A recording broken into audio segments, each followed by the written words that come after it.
Master! Aiza! Otumanopia. Double. Oh, what are you? A boy, I know Boga. You will keep master. Anybody will take it. I won't go again. Yeah, you don't want it. Yeah, man. Okay. Yeah, put it shot. I'll go back. When you're not well, back, we make a back. Oh, my shoe. Yeah, Uwadiae. Put it shot. Baby. I'll be tired. When I hear my son, I'm your Baba. Oh, if you will go there. Got me, well, me who's there. You know, and everybody. What is with that money? Yeah, me, fuck your back. When I'm looking for faster than that. What is with that money? If you are always my way. Oh, they will go there. Oh, my shoe. Oh, Master! In the way, you go out of the city. We have more swine. Oh, so you want trouble to go your boy. We'll go with it now. Oh, my shoe. Oh, bah. Me forgive me when I go to bed. If you never, oh, bah. When I walk with the baby, I just think that they are faking me. I walk by there, not a bit. I got bah. You waff here, Juventus, Arsenal. Matty, but all the union, waffle, 10 games. Oh, my shoe, may make it. This time, just make my get my wallet. Me, I want to them in another betting. I don't go back to one. Oh, my shoe. If I make book on him, you come in. The book will make every ammo. Jesus, oh, my shoe.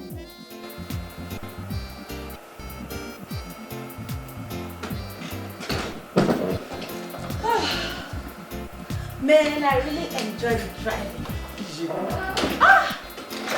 Yeah, man. Okay. So sweet. Who get a surprise in me? Who was surprising me? When I cannot imagine now, yes. Na me we udu na ye kanagba. I will bank it.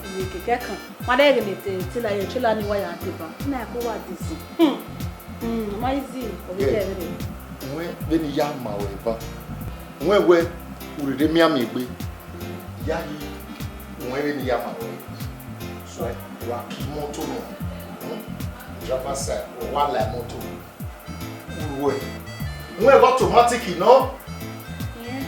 Why can break is auto? We come when you drive. Yeah, we born you are. Who you win? We go out to it. Oh, wow. Then we can go out control about down. Who are the side mirror? Are the side mirror? Any Nigeria we need not come out. Who drive with me? Wow. It's time I went there. Hey, no, na first time we are so now. I'm going to walk president. It's here when the wife, the wife, you feel. Why ya? Lao. Egbigre ekuvena won egbigre na ibairo won makaya le ba ije won we ba ma ro to akekpasun ba ma ro obi ile na indomie to ya wa bole na wa zege won me osi won yo me won la o. All right, darling. Thank you. Oh, my love was silent. All right, well, let me zege ma o muda won me si won yo me won I want drive. Mama, Ipomusa.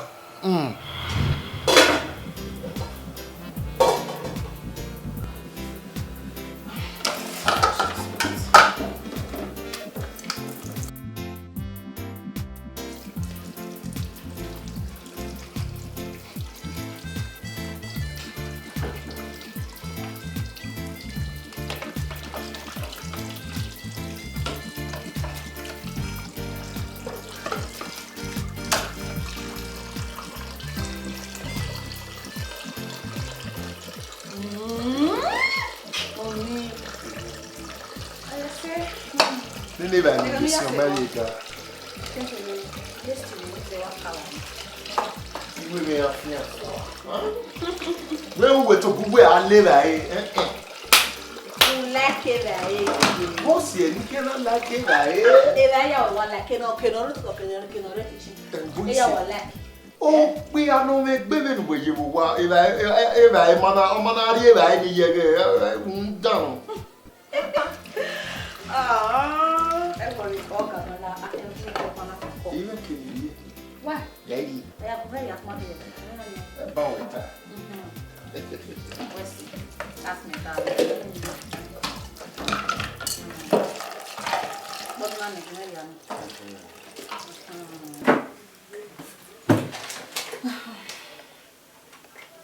When?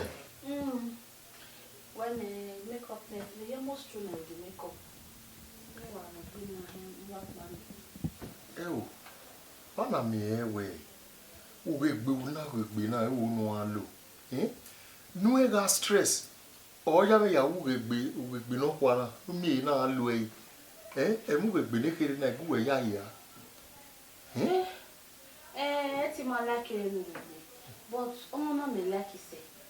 When we put him say, but I use a makeup, or you wear, we may have my face, and you know, big or so now they like it, or another give me the perfect picture in your wallet. We are going to face a big girl. Hey, Megina, face a big girl. See, understand, money, well, who are how one master? Ughegbe no mana imu Latian do ya vi bele di Roma we ayin ga ko e ri ayi we de ne igan ga ile meri ge ga ile o si ge ga ne meri ma we yi we mi Ughegbe ne girlfriend e ya make up. Really? Are you serious? Yes now. Are you trying to tell me where 2 hours where like bedroom where or what? Who? Oseme ti lele me la bedroom me ken we ni me we better because where we wanna in fact every no kwe voice we oh we ma kwe me you know we na me tell you I know that o me ka yemi ya no waro na ima no pa miss ya ti tale me won besides when we no wa na ni a be le dibo obigo but on na ya when you are building when they let you up and what deal you know you not our be so why go like or see a kinila we na wa like say it's follow come oni Ughegbe na yes mama we got we wani ku emi fun wa o ni you are looking good, you are okay. Okay, now when we nani okwe nani to wa repair so. Well, I'm married. Yes. I'm never ready. You know the makeup man I waste more clean. So wait till I come back. It's okay. So I'm done. It's time to go get dressed.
na sanwa we want me ya defue ni ya defue ya can what in fact even on here we are there we are time we are increase for again you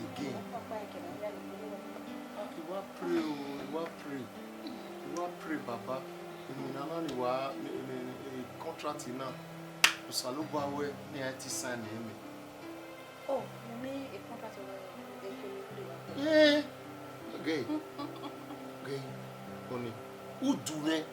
Oh wow. Quick. That a money. According to any meow. Yeah, we're taking no sense. And we are 20, then I'll be seeing. Eti na no point no. Egbo mani awe ho ma o. Egbo mani wa ari office o ya gba ni mu na o wuleru. Ori o me ma where the man take no sense. You are saying that the man to go guy, you to me guy no sense.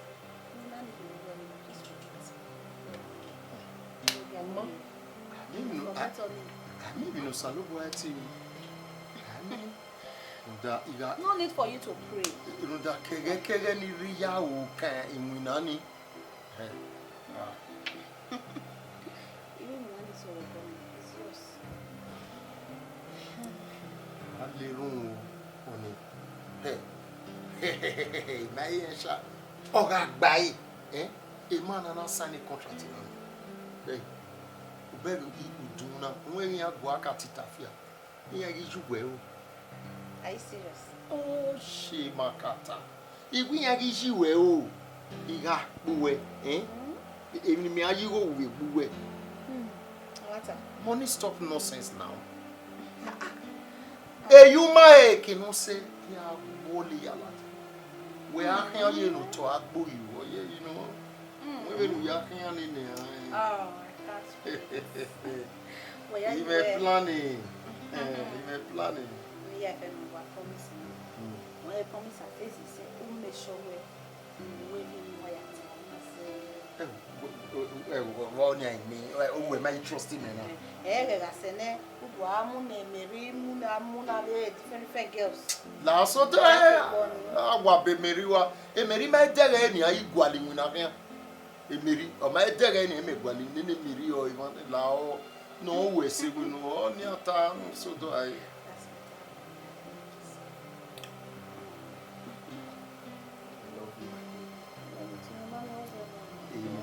socially view.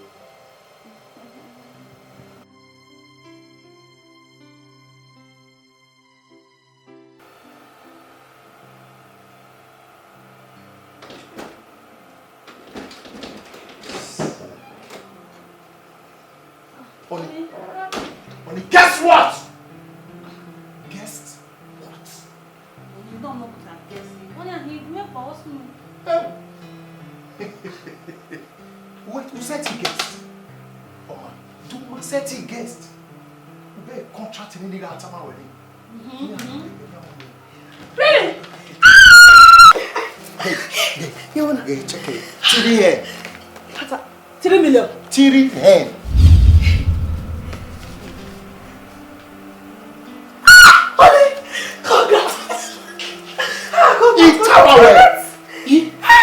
Osalobo wesi. Osalobo wa wege. Osunu. Igi seba ina sobo. Where who is that? Na we men no. Mr. Na tota. Ona ti staff oge. Ona we do pe ana. Ona we me yega atama e woka 3. Ona wo okay. We di contract na we men no okay ni tota na tota. We se pe ihe. Ona ti ege oge. Or when no more one cup of coffee many hey, Ima na go no me no we work partner. No mo me na ko see e won. Na see won me o tie o we no developing na re. Me o ye baro ogbeni ni. O ye me we Mr. Man congratulations. Just like that. Me wa get 3 million. Baby congrats. Congratulations. Yeah, they go hear what? Oh my God. The people no salobo women no ma women. Sawesi. O sawesi. Oni when no was me. Marry me. Amata. Give marry me. Let me change. You can't change now. Damo. What change when most say na. Okay na wa no. Wo modo wa no. Ya ahia. Are you sure? Easy. Oma shot. Ya o, ma shot be moto ma mu. Baby la ahia. All right, let's go. I want to have I want to have that. He tell my boy, you know what will be my own. Let me walk majestically and open that door. Oh yeah. Yeah, Good.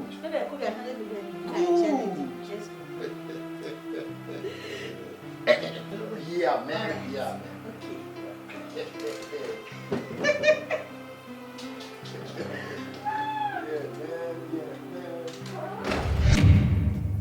Baby, close your man, Oh, for me. Yeah. Arene, Mr. Asemota. Yeah, Wabukia. Motiwa. Inawe zewu gogo. No lawon wa. Ni gogo ji. yeah. Èmi ni no sai no sari me. Ona ya me ti we. Inawe no adi no wadogun e gogo. No wadogun e ri mi. Unda eko ya wa seven ye me. Okay, mama. Weti mama wari ba me kekele. Baby me. Me bere ni. Okay, yo se o fu egbe. So Mareba Maria kwere. Me fu we tu de una we nyo gogo. Yes. Na we e no hakero ma we do e so we. Ma gele de na bianyo to. Yes. Le mu no ma no mu na we mu bai. E na gogo yi fu go. Isewu. Mami gbe agugogo. Ise. You call me Ogivan. Better, baby. I will know why I don't know. I will be a mugo. In your fair no lega, no road. Oh, yeah, you go. Area. We are one now. We are you come here to him. He moved with the ass you go yet that more. Men are clean. Oh, really tired of give I don't buy you in your Mario question. Me bere ni. So, you're calling. Tell about get away. Here where a girl around. Asevi bolo kumae. And Mary Mugben, I did it. Monica, what would you walk back home? Every day, you're good, maybe Lalo. I must show you where. There was in Marina. No, I don't go by that boy. No problem. Hey, okay, when Mr. Semota, I don't cheat. He cheats because he loves a girlfriend in any kakabo. Of which to maybe they are who I love a boy. Maybe shit, maybe my shit. Oh, they know I get shit. Even though they were not so about us, no. I don't know what a boy have a fair hair will go over. What is the private of power? Baby, whatever. My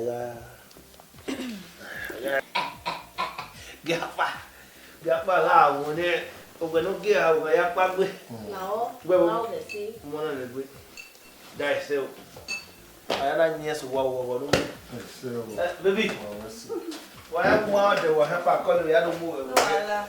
Ai ko e.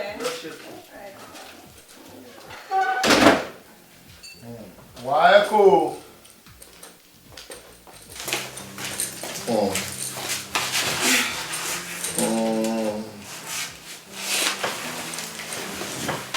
Oh yeah.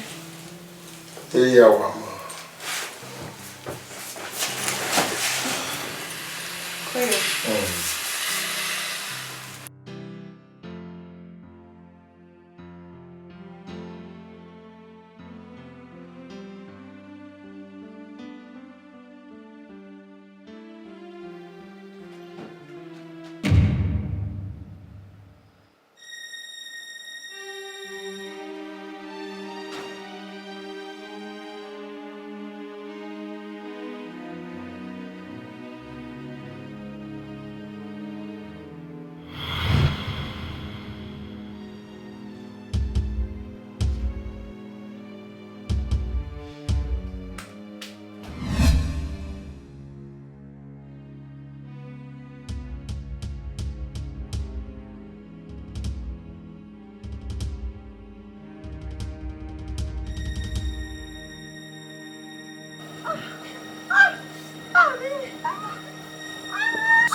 work.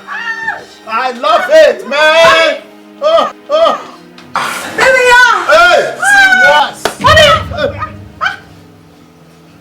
Honey, who's that?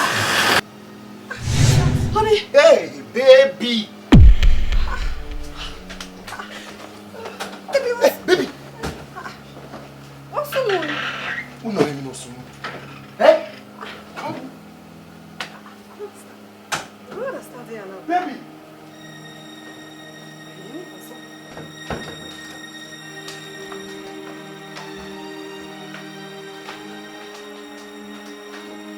Honey.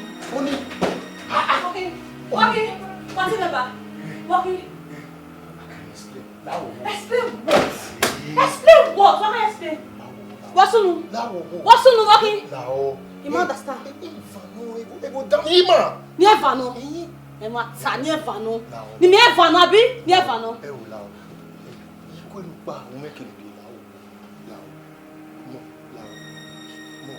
Oh yeah, go on. Where go on here? Where go on? Near shops. Then we what do now? Who get we what do now? Anybody come here? Oh, but we have one of them. We have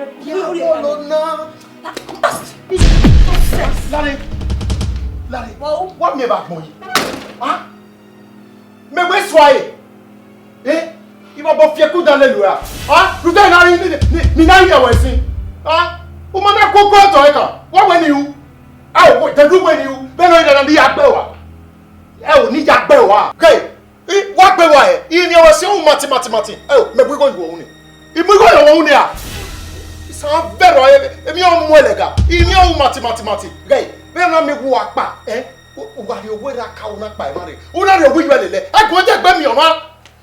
What when you? Ni agbe wa. Baba fie ku da le lu e. Yin ase owu ga. Go. Okay, me ne gu wa ju je mere. Wa kian. Are you God? Wa salobo. Guy, go and tama we. Di no ya we di owera ka ori obi you lele una le mo o ku eva ya viola wa. Wa ju je mere. Baba fie ku da le lu e. Jot. Akia guy ma pe guy, uno ki guy. Wa du pa. No sense. Oh, mati, baba, fie ku dan le lu e. Baba, fie ku le lu. What when you ni gbe wa? Wa ju je mere. Ne ni anu fie yi. O kan fie le le. Ini anu we fie yi na be. O fie le le. Baba, fie ku le lu e. Wa ju je mere. Gbe de gbe mi o ma. Wo salobo ale. Wo salobo. E no ko we ja zua. No sense. La go e ni unu.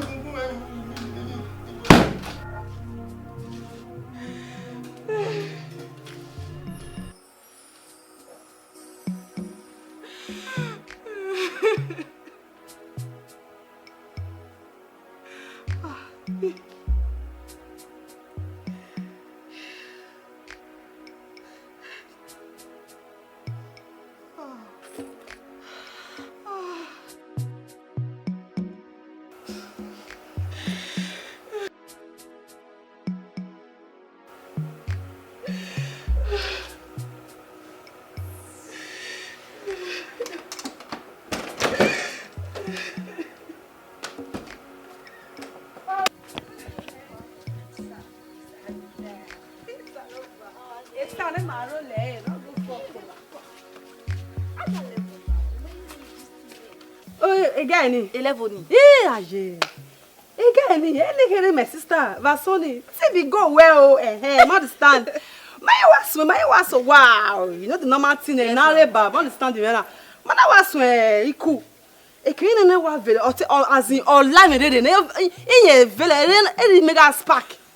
May I give you no one badge in for nowhere. You don't worry. I did tell you, babe.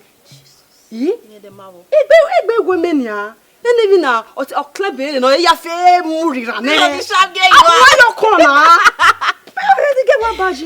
People are bagbe. Look, my say Betty. Not the bullying stupid girl. No boy palo. Iya vana me ni avagata. Me na ye mutia. O de egbe me o mi mene. Me wa get the boy egbe ade. Ya na I hear we get friend na.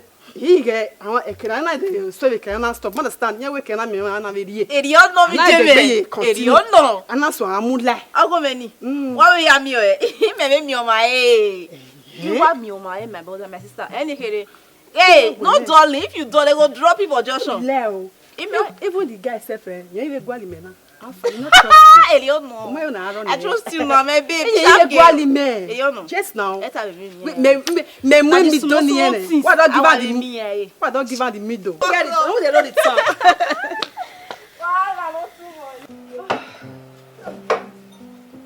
Baby, we going on one more. You was you girlfriend me. How more you are?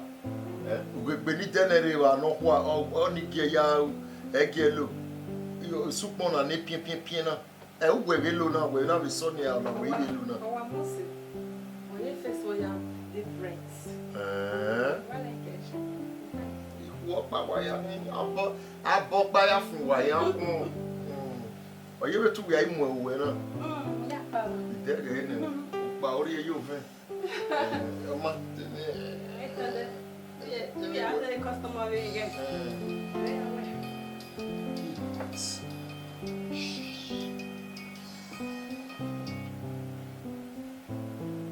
Hello, my baby. Give me a year.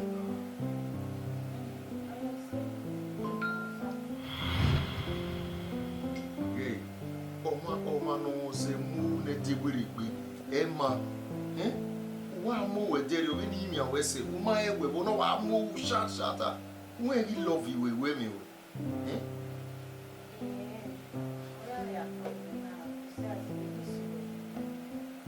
e worry imagui kezo no sun ni ma imagui ya bo me ya bo we he miss you we since then when I love you we Who is that? Anahin, no. Anahin, I'm going.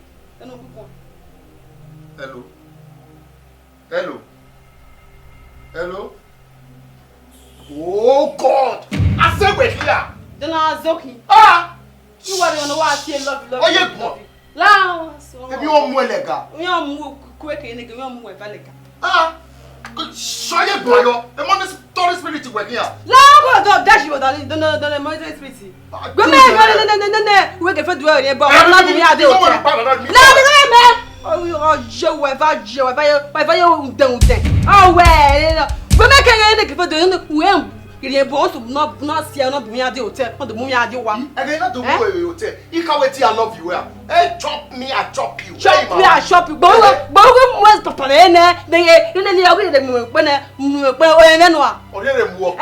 chop me, I chop you. Hey, Mau. Then why you here? Then I what's not you here? What more, warrior? What's wrong with the middle man? Who got more many? Move now. Lie, move in it. You can't one move. I vow. Give man who can not say not better and we want money. Egg will say, we have a better. I want money. Why are you giving out? You want to compare me? Nobody, my only town. Not fuck with me. He loves you when I bought my hair again now. Yeah, wherefore?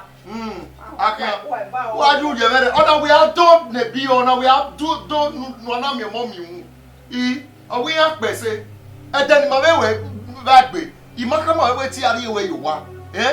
You do me, I do you. Oh, Ughegbe, will you do me, I do you. Eh, my woman. Then who wa so is not where this be come. Nonsense. Very nonsense thing. And me done. So I need monitoring spirit in her heart.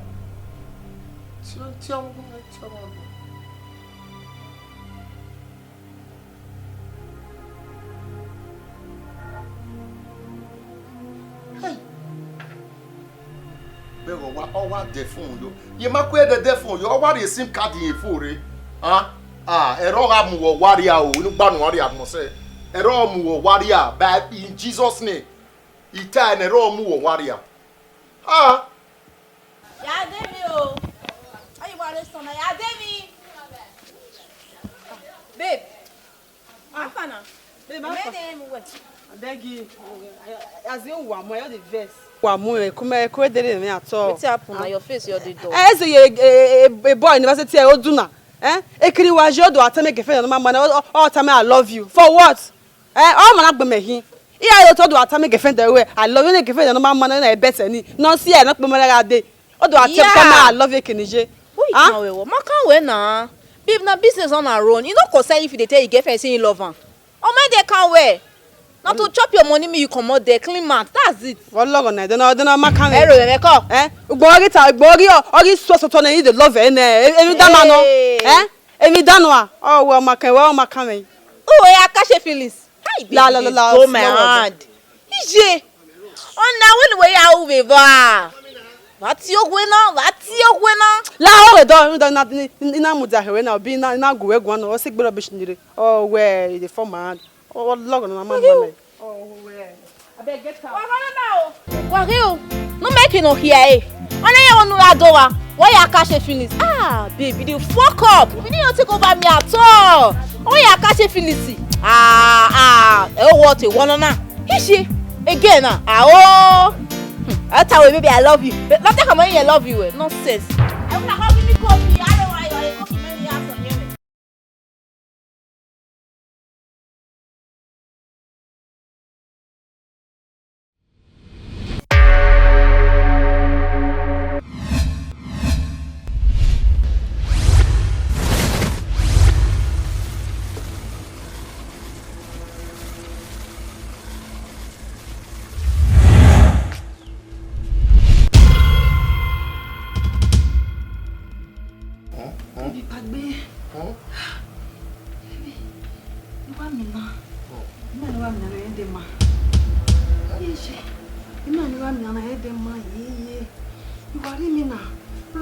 Vanish, you know, you're not there.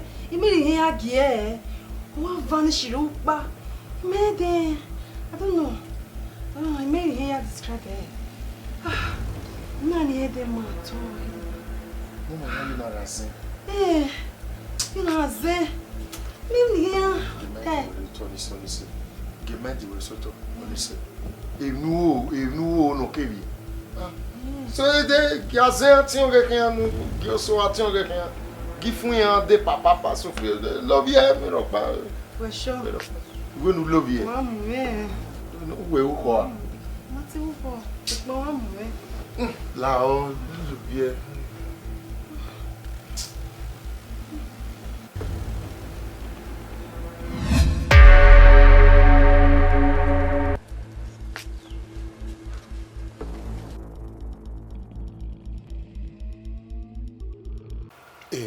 Asemuta, any me takere na. A contract ni. The other day, me wa man wa call him. Where am I speaking with Mr. Oduna? I know what talk be. Oh yes, you are in the right place, Mogugu. Owe ni lao, owe contract ni. Eri ono, am I mume o, yeri mume ni lao wo. Igo no ken yari me ni return iri na wona na we meno na we money or we man you know paru yan o ni na the barrel sign a contract ni la wo ni de no guy iga le ma be no what bono mo ame me quite me understand the contract ni ba be company sign then you made the contract in where or they not do anything go wa ma sign anything agreement yo mama sign Semuta, Iseba, or come on, way or my problem, you or you me. But what you go, man, me fee where now, very problem, Larry. If maybe where a written document is run away signed as an agreement, I see no reason, although I have my own refund, it's not possible. But we know, you know, a business now lay. So it's a fortunate word who did me and make choice or return go. Hey, yeah, return go. I don't know. Do you know? My brother, if we no sooner that a whole problem era. On our board, because it's very difficult to make big issue yana. Where on Asani go no one where ya winning with at the end of the day where a mistake you are. brother, my ordinary at all. No problem or spiritual problem. Oh, my word is now when no we ask say then you only go ke obuwe because we yes. Wow. Me ma gbeligo na gbeligo 3 million are me it bien calé tout. Hey! I will go with your woman I winning na namu no ma. I dey get a video as it be. You get me? C'est mota. Le bayo jike do ifia wa gioi. We na konana. Ebo ogboji you ogbo ni e be mare ne. O ma gbejo. Sagi gbejo. Anyway, on the issue now. The problem now is me na here ya tin rezigo ni. So no me go here. No nya to avoid embarrassment. To follow with normal embarrassment. So you know realize that yeah go see my go. If possible my way guide 1,500,000. We see Semuta. No, obviously that make you have a way boy. Okay? Or definitely okay can no really it's not just a man no matter. No. We saw na me ya tem we. No. Forget Tony. Mete we we are well at January 20 na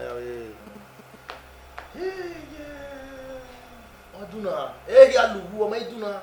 Omaduna ye, omaduna we ama wa van do sota. Omaduna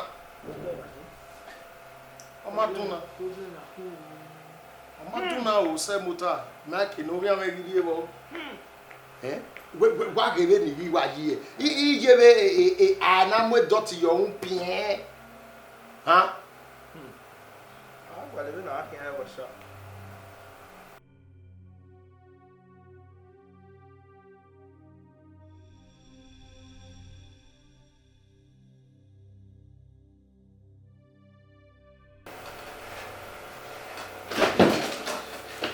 Semuta.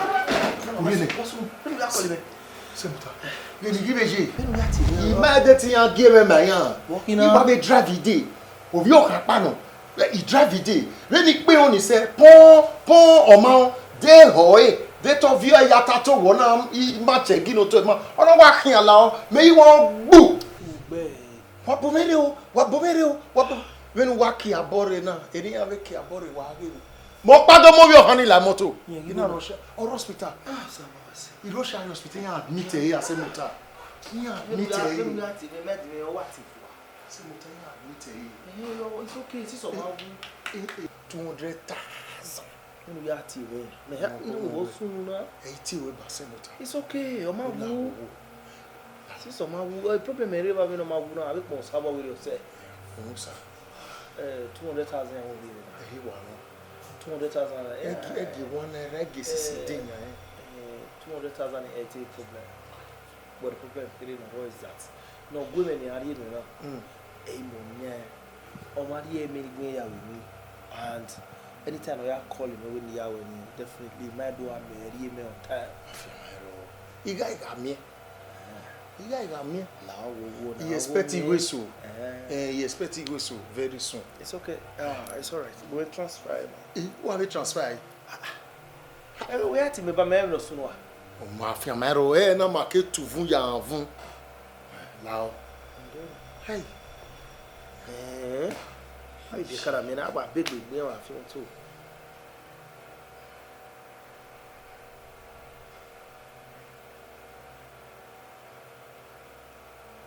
You transfer. La wo mayo na anu la ho. Oye no ri ni. Tinige orino wese. La ho. We na ko yo arere ya ri na awe ko se ogun la ho. Maiji ya return gwete. Miami, me maka etu idomie we nu jame. It's okay. We expect you so. Iga me na maketu vun ya vun. Nena sutawe. Me iri na. Ama lobie lo. Lobie lo le yeso yo sore.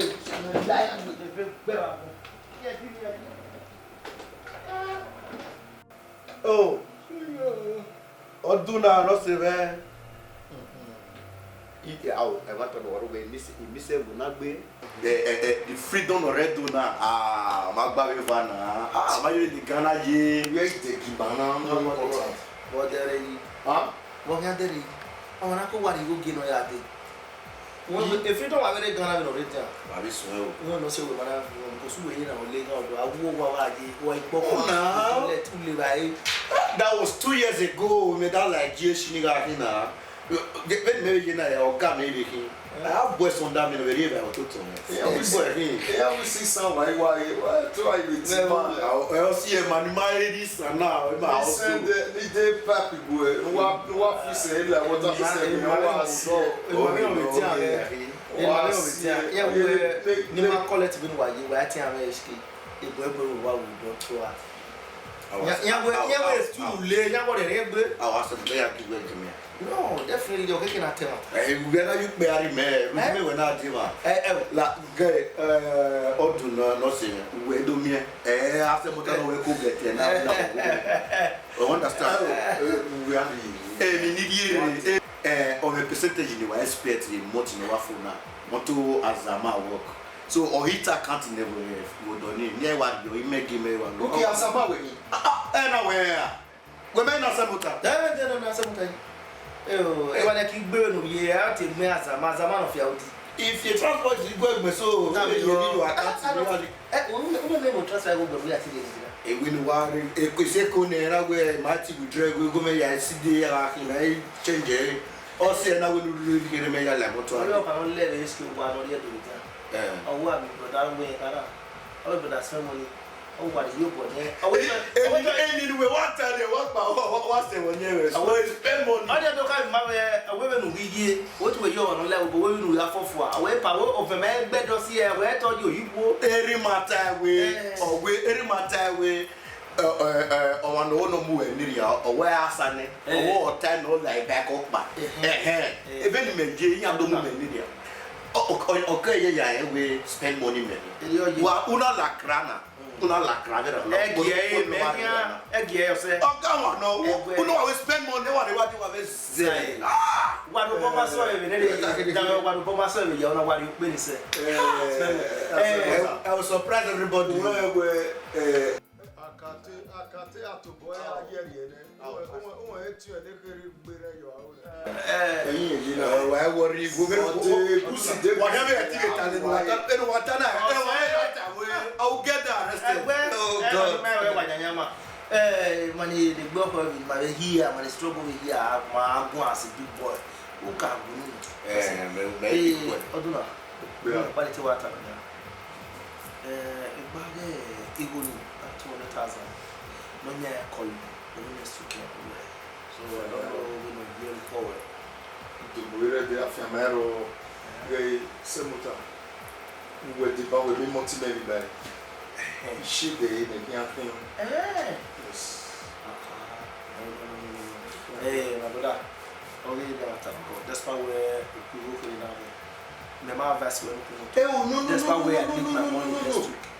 Don't you time on my parrot okay, no, it's time I make him to me. I should then take him oh much. I don't know. Hi, oh shit. What's the name? Market woman in your law. Oh, where are your money? Oh, this is my friend. No, I don't go anywhere. Oh, no, that because you spend the money what you whom you spend. You spend the artificial yawo can I feel with artificial yawo. But you would expect one now born now. He said to do I in your hallelujah king will get no what to say like money and more to it. My brother, I want to definitely women already know anytime I say I will do 200,000 yeah, you give you matter spending money. Yes, 12 years you will be Ghana. Okay. Or do you want I am where 12 years with Ghana. So we're rules no let me get when I get in a system. And now where be a matter no. No. Who come and so one go with where okay, very rock on now. When you are with the oh go away.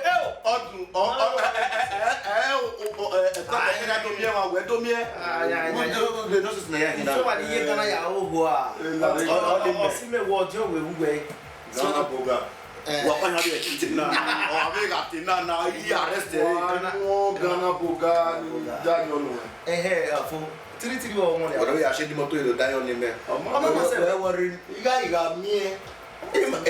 E mọ́tò ni me lo Accra.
That guy, I'm out for you.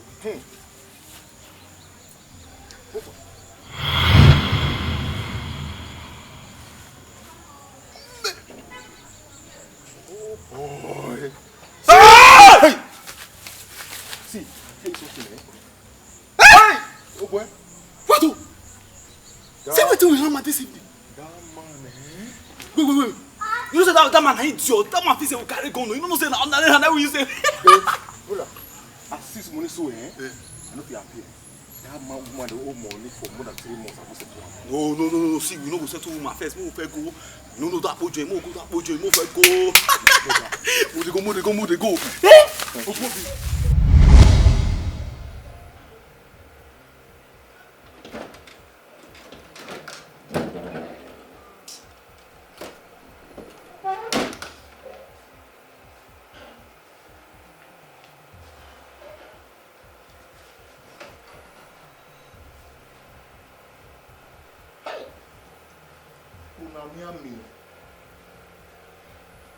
Ukpona mie agele mie agele ukpona mie èmi an basu yan re ime èmi na basu yan re ime e ma no de adin obo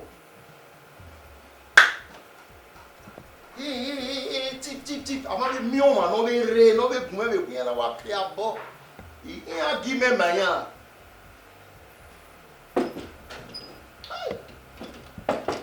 la wa no ni bi Aduna, semuta kuya. We wa le limete bi ki semuta. Okay, we da wa la wana. Iwa la wana. No wa ya he ya bro. Buy my 200,000 money. You diary because wa me buy 200,000 ya una. Oh, very urgent. Ge even ya urgent my brother. He ge mo ya fe le ge na we. Aduna, o si ke me se. Ula wo ye 200,000. You make it a complete me. I have. You got me. Oh! Semuta. Me we have taloma we. Ebi no sunu. Who can you go me you can no talo. Me you go with me. I be there wa. No, one way for your information. He can give 500 million. Yeah. You are the way. Imagine no year hasa. But nikere no baro na 200,000. Oh, you never we ne. Semuta imoto ni yakin. Imoto veni we shade. Yeah, do it.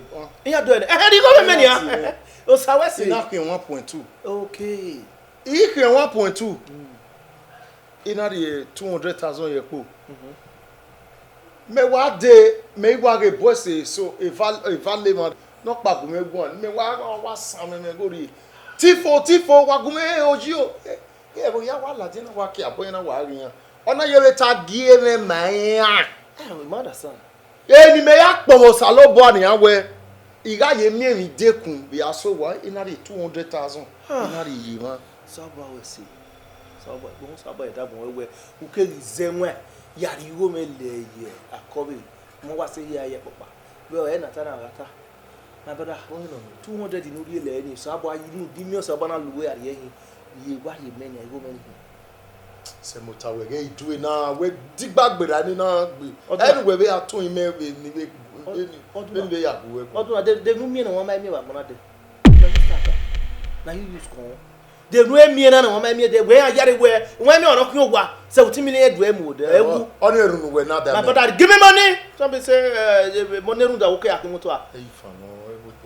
ni boy ya da ya iwa okay we do aboro go but we neighbor we my we umomusa na ni na idosi na wonu ye e ma ya fe ni environment we aka we osu e na won dan no e we go me na me ka we ya my brother na no dey joke woman na go me phone we for the kayo na ya so phone salobo bege ilu phone ni phone ni we pa ya wa we view a e ma ni go gwe ni ami go ri me bobo ni mi lo ya view se kin ya ri wo kono ga 50,000 kin no de we no mu je na ya so na disami we no ma ri go me we 200,000 we do greedy a the boss in working 200,000 we me gwe we what am we de mi aye fo we ya wa ri go me se mutavi na hun ve na hun e ki mo pa e na ya fo we we dona we okay wa ro we ba bi go be ai ba we aro we bring a voice we down we anything no ye voice no ye voice me na la go to uri go me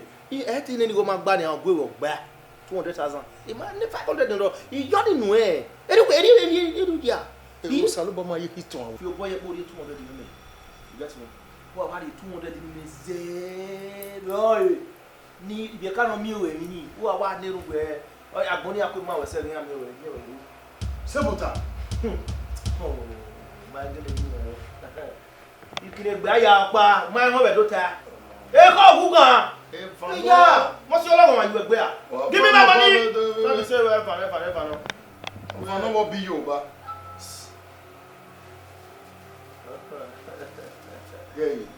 Akwa amigo gie. Agie kan ya uri ukun ogie. Agie kan ya akwa amigo gie. Igie. Le vie fond me what no egui me go yegui me. We no get my time we tap my matter. We nya what do 1 million. Hey, very sorry. I was in our money away, a bunny of a fan. You might be the condition where you were who were yaking motor in we ask for. You know what do 1 million more. We no me 200 now. You go to do see now. We might me I ask one, but we might no soon. Let me away go. We go make you able for any year away. Our money. What? Oh! Oduna wa gbe na iwa yi mi na ate we na eni geri eni lagi agbon we ma du na wa very sorry I mean na mi wa gbon de wa da na sha no so it's very bad wa ku we yi ona ku mo to pade re ni pa wa ise ise du wa so ya gele yi go ya we akere odo me o se no gridi we go do pa no realize that we were to ban one because here we 1.2 million that's your last hope e can kunu we agbe boa me 1,000 dey just carry no ya na this is for le route I'm a very nice friend me evil person so good or bad any me 1 million we the catch us our money agbon ama we won we no be yi na o side of age ru na right take out I mean na ma me wa gbon de to we give me na e ma gyo agie uri kun ogie very sorry uri kun ogie agie kan se mo so so da we na wa bo ogun fún mi wa ma na ma wa aragun unu ragun pigo wa ama wa ama yan mo do ene na ba zina ka ave monitoring spirit na ka ena no gay asemota na me wa ma nene kon onisa ona de 1,000 ona we ni me ona 1,000 na ona igo ni me iwa ya imoti go bi oye 1,000 naira. Esisi ma we dey buy ma we chicken, shishi we wash. O ma dey buy 1,000 naira. E o gan me yakin mo ti obi oye. E me oui, I moto do kwa na fivu we vie 1,000 naira. O ma afia maero. I me be van o kekan. No gan me be je be se me. O 7 ah okoni wo pone mi loro e ma no de agin obo oma na mi ori ame gbi o 1,000 na ya ge bandi yo sasi de no rien non levae do levae ne wa vi apo ifa wa gele kan ya iri apo ne igbewe fo ave no sa gbewe fa ohun eran wo ye kede yi oma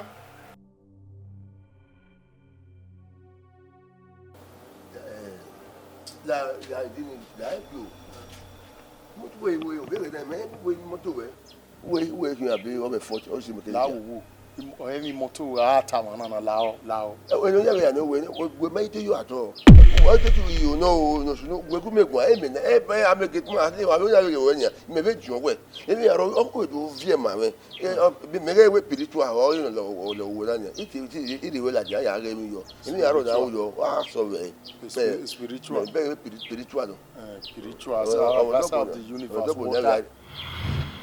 water e ki mu ne gbo emu won wa o time won na ami nu we di kan da e me o save ya just as o save amet e me ya re mo de bra e pa la la ri bo la won ni wa ro ni wa bo wa ti bo no we o ki we gba ni wa na wa won we no ro wa we ka ban ka ro to no ka ro to pu ni ma ani la ri go me la egwe mi we ni ye gbe me kin go ni di go nu ya ona me ta sin ya we spiritual wo na nya ko se you me we me wo ni ha dey awe wo no re wo we wa re wo me ta lo we re wa do bo o do spiritual man ni ya so we your problem we no asame mo asame ri me yan wa re wa baby no re wo re wo we re wa like mo re wa like nya avance gbo ni we ki avance o ma re ni me ye gbe me kin go a lo ye pe ka bo we dey mi ro ya wo ni na gbo we ko se spiritual be on la we have to me na mami wo go pass am e be yan wa re spiritual avance of the universe but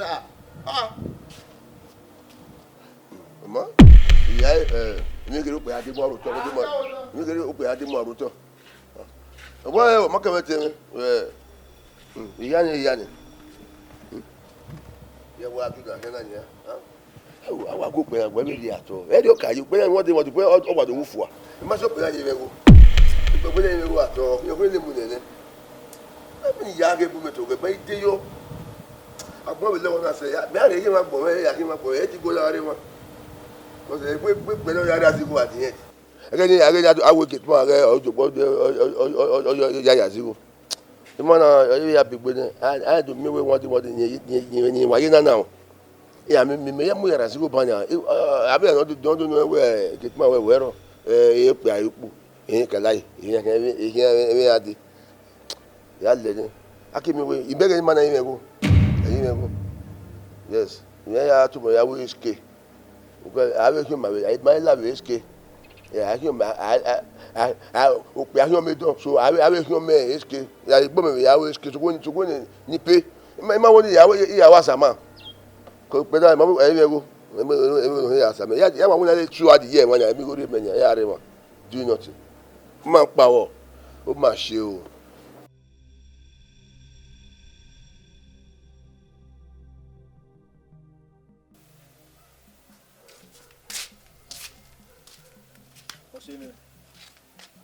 Seven na deni kaba. Emi no sunu dawe. Emi ni afiaji. Loda. Emi no lagbera na emi ni hire. Usu segbe ne. iya na tanwa Sopan. Emi ni bege mana. Domanu we. E vient appeler mi coup da. appeler mi coup. Omanu we appeler mi coup. O ma mi ro bo gbera girlfriend mi ni magba ku mo mi kere wa no. Eyi wa no. Igba kian we.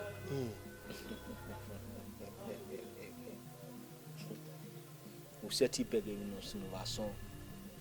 Edega mu wa lovie so pan wa ma mi no sinu wa son. Ameno meriri wa lovie. Ason o nyavan. Baga ou va van ason na terre. Mamyo o via lekeni nou leleni nou sni bak yan weni. E o makeka. E o makeka. O kegi gbegbe. Ya. On we kana ti gbe yi wo to. Eyi aroto ti pion egbo a. Eri ukae agbogi papa enika o ge hoy. Do ka biaga iunia ni ana mi ogogo ni ana mi evi na anya gbon ni ya na so mo bo. Emi ya no aworo wo bo. So pan emi nu lagbera na emi kire kan. O ya o agbon we ri te base tuna no keke moje. So pan mi ni mi ri beri na. Oye Ughegbe. Ughegbe.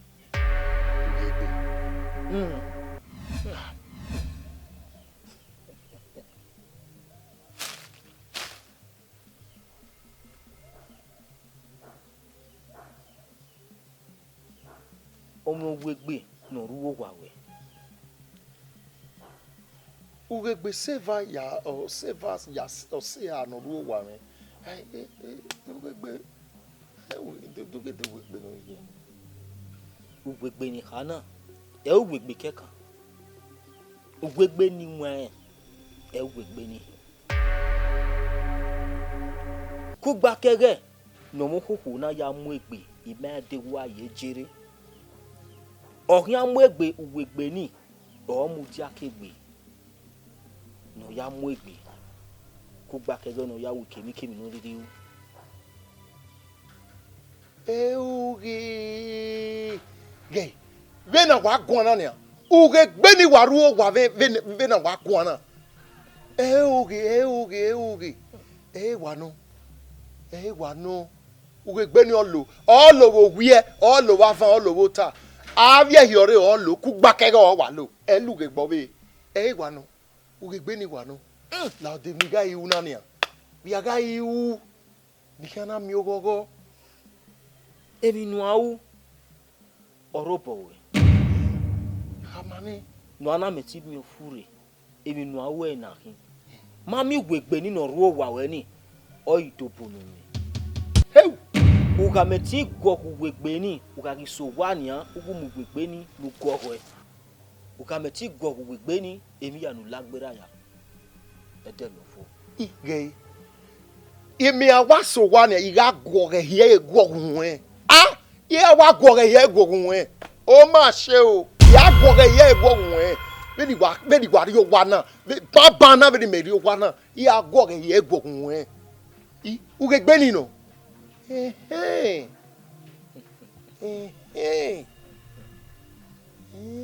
Zeri na ta. Onye wa meti yiwe ofuri ni buwe garo. Gahia Afiamaro. Uwese. Iga ube nu kai.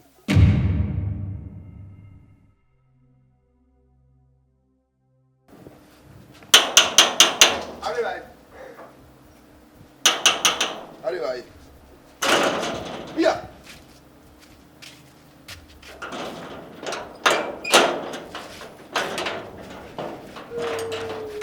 But why ye?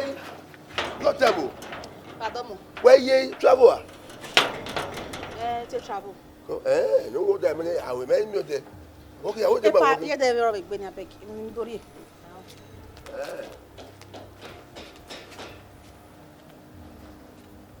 Ya gbe na be ya gbe kon wo kan yo do. O kana ti yi mi na to. Ye gbe ma ko. Gbe ba je ko ato e do ka ye de.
Oh, if I can make a get now.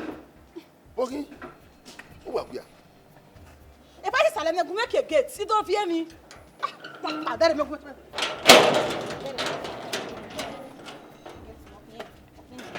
I get you level now. That you want to you want to. Okay. Mama say you Ughegbe. I will tell you. Yeah. Okay. What me? It make any way in Remo. The fire on the match. Match is there for fire. In Remo. Okay, I can look at you. No, ya baba ke ro de mi sunu. Mi sunu. Igbo masha, women are bad and women you be. Women no good. They don't get character at all. The man have go. When this man get money, I joke, brother. I want me. You know why I mean? Every man there is not moneyless. No more money again. When I pack, oh, what a cabana. Opiamwere ni. Opiamwere to vie wo and that man there go at all. Oh, no, if ya te jagbe. Comment presented to stay for my house? Here, what me go wafu? I'm fool. I live with no. What I supposed to stay with your husband? Why must you stay with any? Already mina. I go. Oh my show. No. I don't know.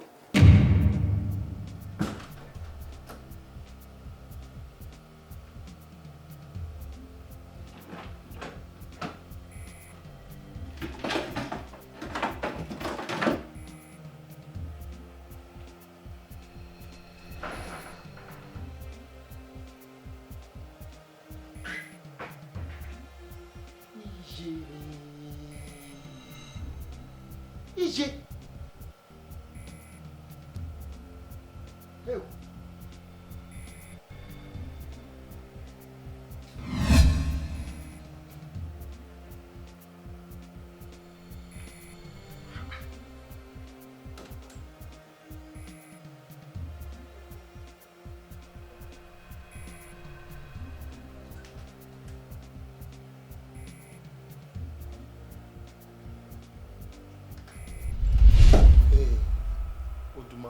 Double. Lao do no ye o wana ve na. Ndabe ni ya kwie ekume. Eri do ya bai. Ala wana. No way. Ya. Aso no go de o wa ati e o so no. Ma yo pare ma do ri ma na fi la dia. O fi mi so na fi pa. De no fi. We are tonight. Oh, but you know, when they are walking or say, well, very attentive. You know, why you want to fear me? Not your pa. Ije. Oduma no ba si ai no do fie mi pa. Sir. Oduma. Muja. Una bo awon no ba si ai no do fie mi. I know. I'll say well. I'll say what we. But what do you know way? Muja Oduma. Bi mi awe, bi awe. Bi awe. Well, me sir. But no so. Oh, carry ma wo no we are ma do fie me wo ha e no I'll say well. You ma do fie me. I beg. Ama ye ma do ra we. Bo be ka yi ta wa ga so. Bo se ni na ga so. U bo wa ma do fie o. U bo wa me ne gugu go sasei. U si ai no fie mi. Ha? U gbe mi oni mo do fie mi. Bo so ma na tie me. We ta me there. We o wa de do fie me. We ta bi me go do fie mi. O so ma na tie me. U no wa si ai. O tu mo bi awe. Ni make you we. Ya ti we. O ke te no tie me. We fun. We asa me ki you go no ma yame wona me you are the creative art we asa ni me a di me asa no we e ba ni se e yo mu we de wa gu me de wa gu a waka me worry man nye pa maka me you did to me already of pa yo popo ya yo me mo si wa yi wa gbe a do wa gu mo si a we na ka hu e ma e ma na ka hu e ma e ni na hu e ma ni ota e ma na ka hu e ma ori e ma do fi mi there what can we we mo si a wo si e we no wa ke do fi mi Guy, oye mi wina na kan we. O we kan me ni. O ka we ni. Di kai. Nda o ki agba. Wa sa me mo e ku we ya. Ya sa no. You dey pay me. Ye gbo be do so wo security o ki agba wa sa me. We no ya go e won ya won. E be gbo me ho a. Gbo me ho a. Me ho a. Boy. Ba. Me ho a. Akin aboda. Ma he wo do. Maybe we are going to never say me. Here we escape. Me here we are escape. We me are Azama. Every one. Azagitman. If we move bon Azagitman. Oh, for Gay Larry, when no what damn no, and if we never win oh what damn it, what fun no. I mean the boy at the Ughegbe. Yeah, because we're here. In the women who may have some. I will done your boy. Who remember? Me understood. I would have no you well.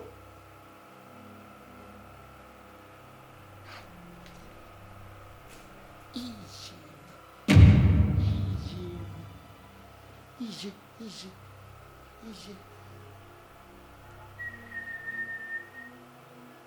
Ughegbe na pa. Baba. Ya ki ma gbon mi. Ya ki ma gbon mi na. Hiu.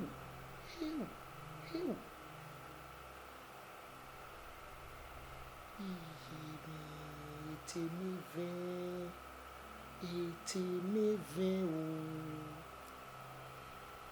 Iji. Ya ki ai. Aji ike wa ko eri ni do za Ughegbe ni wa.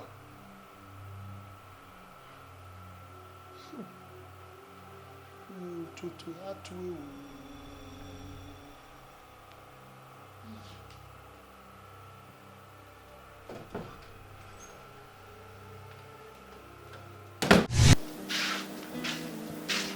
Master.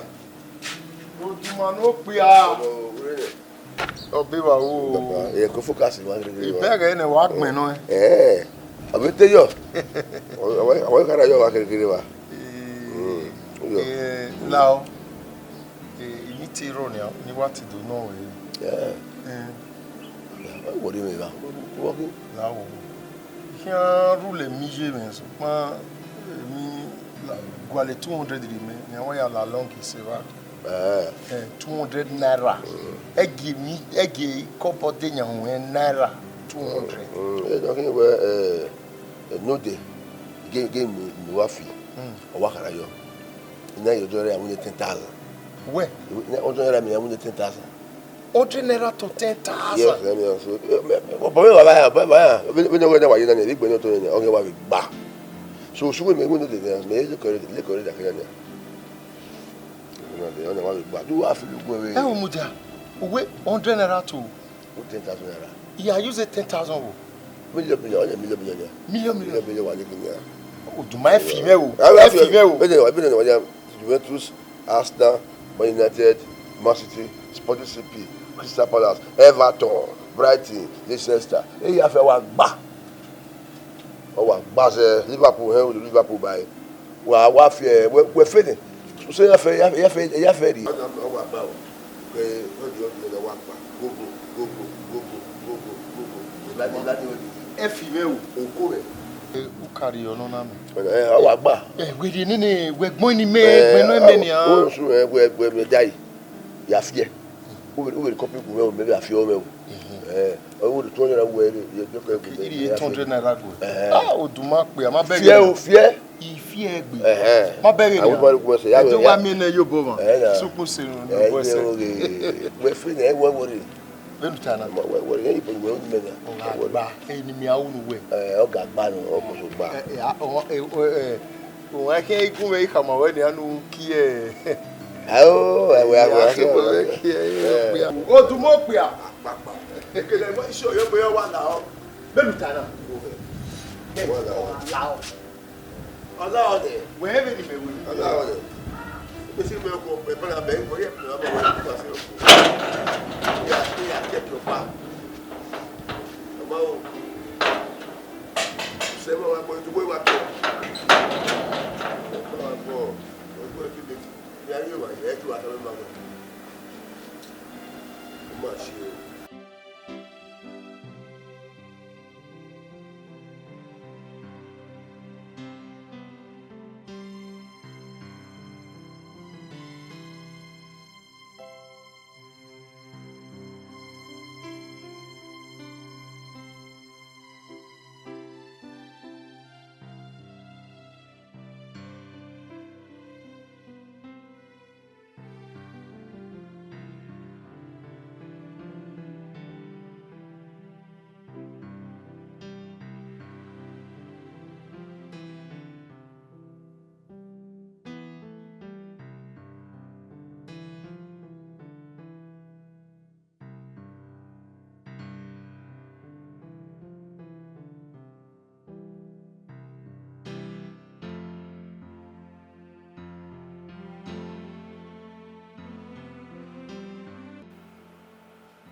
Wakeo.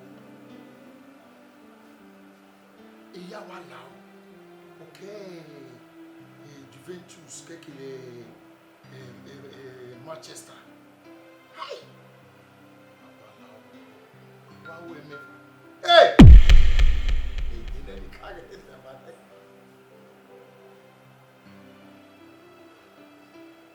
Ọpẹ́ o. Ọpẹ́. Iye. Ai! O sawese o. O sawese o. Hey! Iye.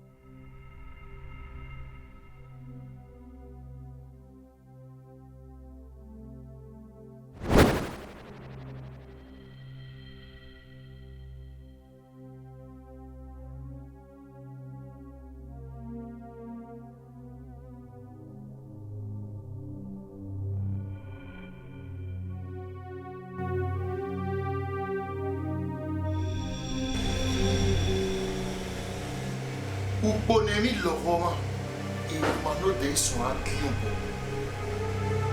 Heu!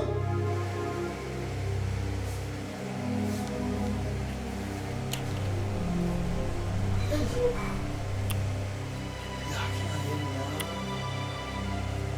1 million.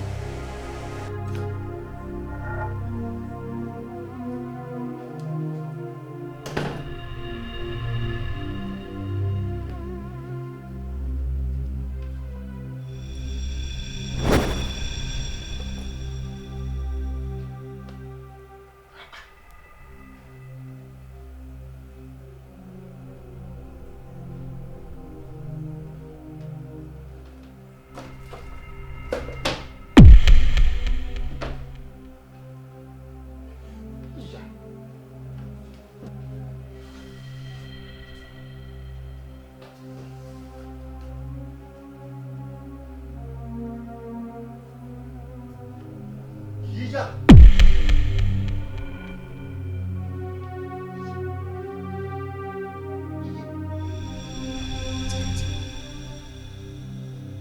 Ticket.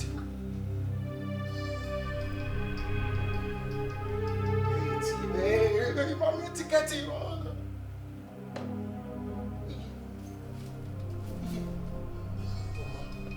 Devil is a liar. Yeah, boy. Me have my way. Ebi ya bi fi ola o ni ariwo me 1 million. 1 million. I cannot lose 1 million.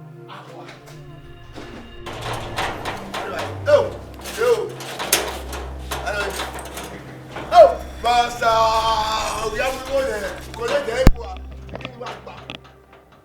O wa gba. Ma ko na fere ni. O te de yo. Imegwe. What be atiwe? Imegwe receipt ni ariye me na ticket ni umi oya de na pole ma wa zanzan sin O mu fua. O ja mi ade O mu fua. Umi ola re me Awo na ga bokere. Ah mi we receipt go mo receipt ticket ni fua. No we ko gbe. Oh we ko. Do you read we that ticket ni we mi go. Imi go. We ke ba mo fua. Ya wa gbo ya gbon sa un da owe kele wa kin owe wa we un da gba be kele wa kin ọ̀nà ya onle je ọ̀nà ni se me na we wa we mu na we go we de me we me we ya mo ticket mu fa na wa we wa you go me my friend, will you leave? Say me aye. Who famu ya? We no ma. We na we be get you be get it. Ah. You go me brother? We to him. We are unai. Omo we here. E yagi. 1 million naira, 1 million naira. Wa mu fa we do. Oh ma she o. Dem na ma me wa. Ma she o. Do me ori me. Boy me what me are there. Me na me. Yeah, we go gbe. You know. We don't know fefe. I'm saying I send him abon ya we na. I send him abon. Un de boy ke ba un de gbe ma wa gbon. 1 million wa wa mu fu wa boy ari awa. Wa zuwa. I send him abon ya un de boy ke ba o. Wo he ya ma wa gbon un de boy ke ba ki. Ana do mi wa so le bon na kan ọdún ilé kan ló ti wúwo ẹ̀ no ó máa ṣe èyí kúrò àjọ hey ooo Jesus ó máa ṣe o àṣẹ ní kì í wá gbọ́ aṣọ ọkùnrin wá gbọ́ ẹ̀ àṣẹ yíyá yá lọ bí ṣe ẹ̀rẹ́ rẹ̀ abẹ́ ó wá òhò à wá aṣọ òhò à màá wọ́n kẹ́ mọ́ lórí dọ́kì náà yára máa wú ẹ̀ máa gbé di ọ̀dọ̀ ẹ bọ́ yẹ eré mọ́ náà wá ṣù à àfẹ́ni kọ́ ó máa ṣe o ó máa ṣe ya paki wa me wa we ni budget e gbo ya o je ko we ja me e pa mi e we ya we o wa su na o wa ya mo eri agbe ona e ba je we ku be se ya ke gbo o ma se o ibi ge no pe fun e fo no pe ono na no ro no remote ya ni bo me no positive on this left hand on the get a refill but this is bad how long will he have here okay, you don't know Yaga, okay, found here, okay, when I left, they hear the truth remains. Why don't you go out and try to get solution over this whole thing?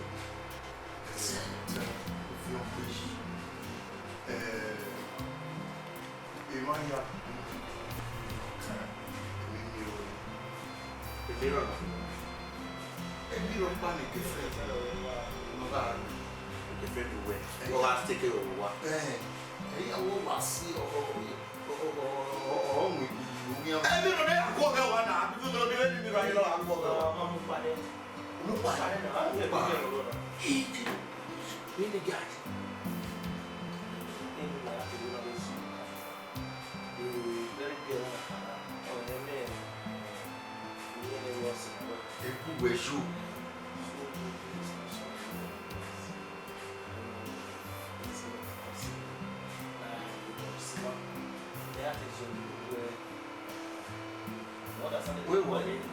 Nujo ya boge wa apeti ya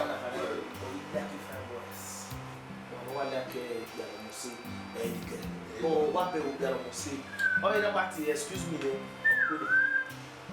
Get the idea who the whole way you do and must get idea what in na mi o ga we ni family you bora ria ya fi obo much.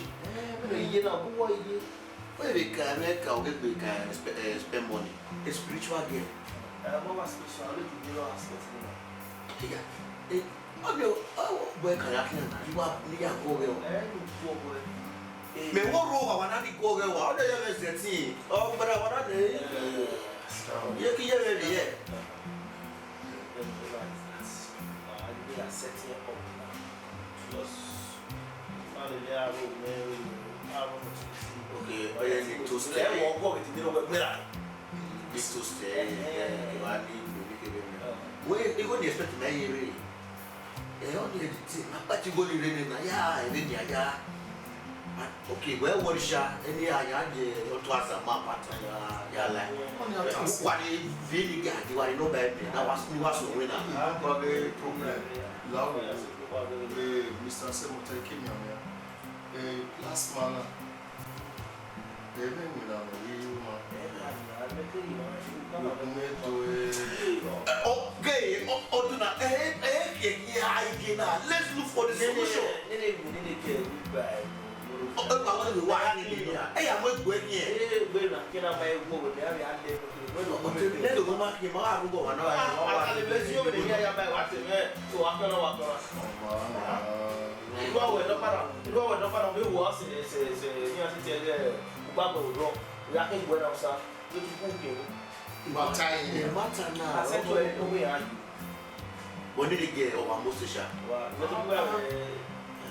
Just why you know you must get I mean, you will not where's the last. there was okay on you my can. We're making Uwadiae now in Yaka. And follow the girl as well. Let her has the one we are too much.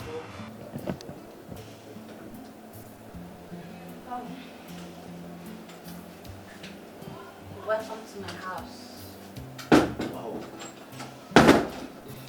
Wow. Okay. Why yeah? Yeah. Let's see. The room is very neat, you know. Wow. Thank you. You can sit. Let's see. Where big girl again, you know? You're supposed to. Okay, you're supposed to be living in a, you know, a 3-bedroom flat. What do you fit you well? That 3-bedroom flat amazing. Where come on for you now? When I had the. So anyway, I'm okay. No, the manager. No, you can't be okay. They understand. Before I go back to Ghana, I will try. Let me see what I can do. You know.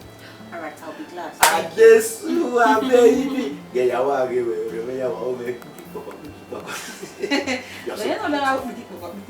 don't understand. Oh, a bit. Why? They love you now. L-O-V-E. Oh, I say funny thing. So what do I offer you? Offer. When we whatever, I met anything we offer a man. Oh, business call. When it can give up. We met anything we offer a man. At least this is your first time of coming.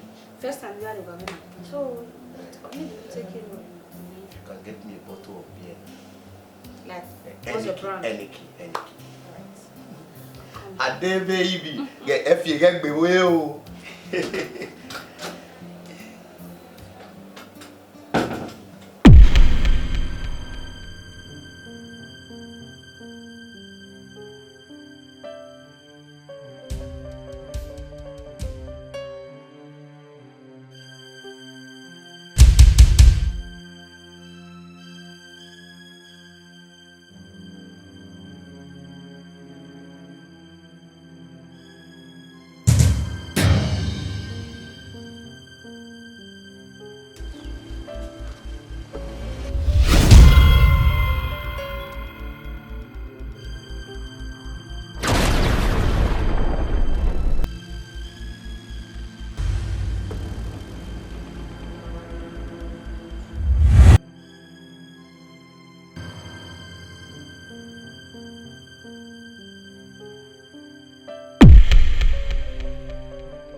Spend money.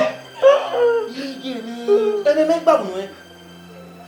O di wa lo.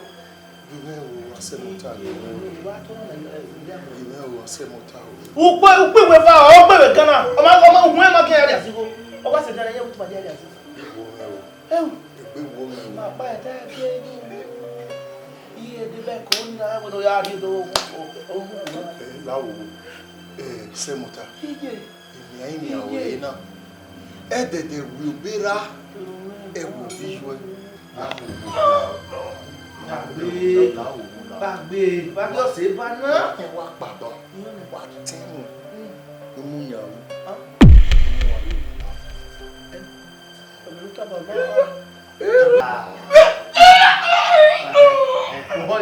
Bí méjì primary school ẹ̀ wọ́n náà school ló dín wàá ojú ẹ̀ yó ọbẹ̀ ló dín àfihàn ẹ̀ lọ́nà ọ̀hún yẹn yó.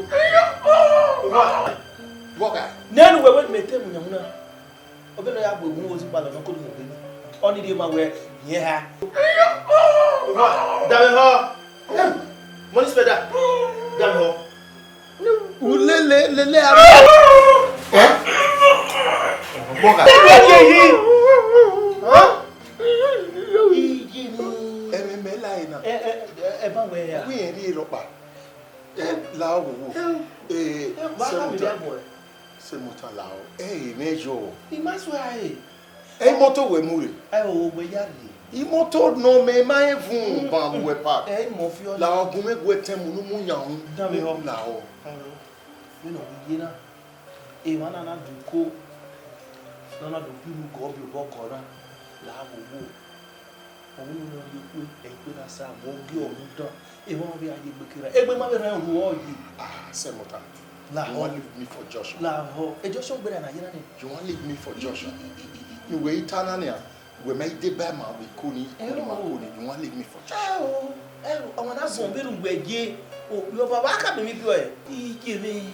Sẹ́mọ̀tà, ìmọ̀tò ìmú rẹ̀ pàbọ̀ òsùn. Ìwọ́ wẹ̀ yára wọ́n hẹ̀ ní yára. Ìwé gbé dáadáa ní àmúfi mọ́tò láàrọ̀.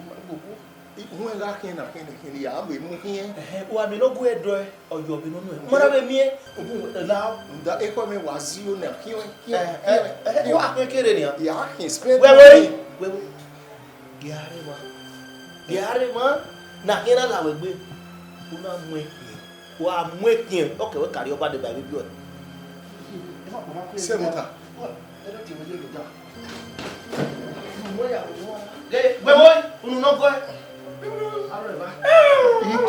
Umalele ari wa gbe bloblo. Iya mu ekin. I will sell you out. Iya mu ekin. Awe ma na be recover ego ya ni losi. O be ma. Mo ri ame lai na. Iya wa kin o. Iya mu ekin.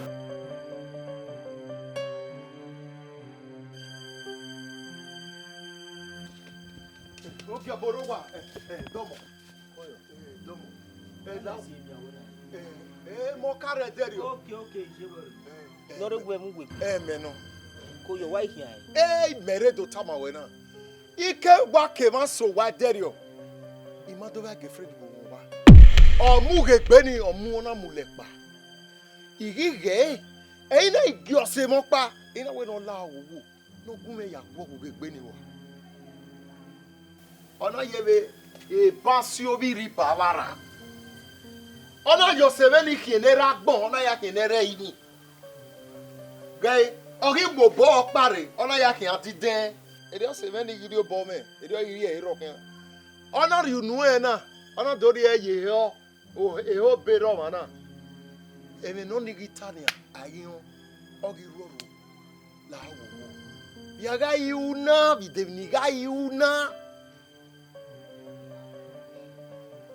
mamie nuna gyose wega hiani evana wemie apemiku ruja ikakamawe we omuhogo ni eho makeka etino gwe eti owo han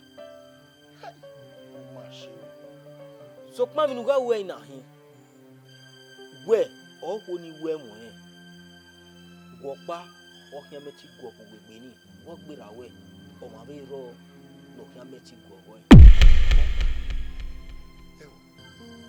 ujaji gbe igajonia ehia yo gi ame kan diden o we mi we eni ro pa ya sunu ni lu tana oma igajo iga uwe nu kai oma uwesi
wisman. La wo. Kode ni ria wa be mi ku dawe. La mo we you we me ifa be adina.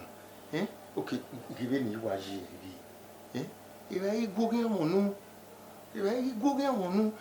Ona ya me ade. Na we ni doing me awe. Wa give ni wa ji. Give ni ji. Iga akin abupo e bo ya vin we da me ni obo da me. Iba goge amonu re ime. Wa gi iye tinga. Iye be na mo dot yo pam.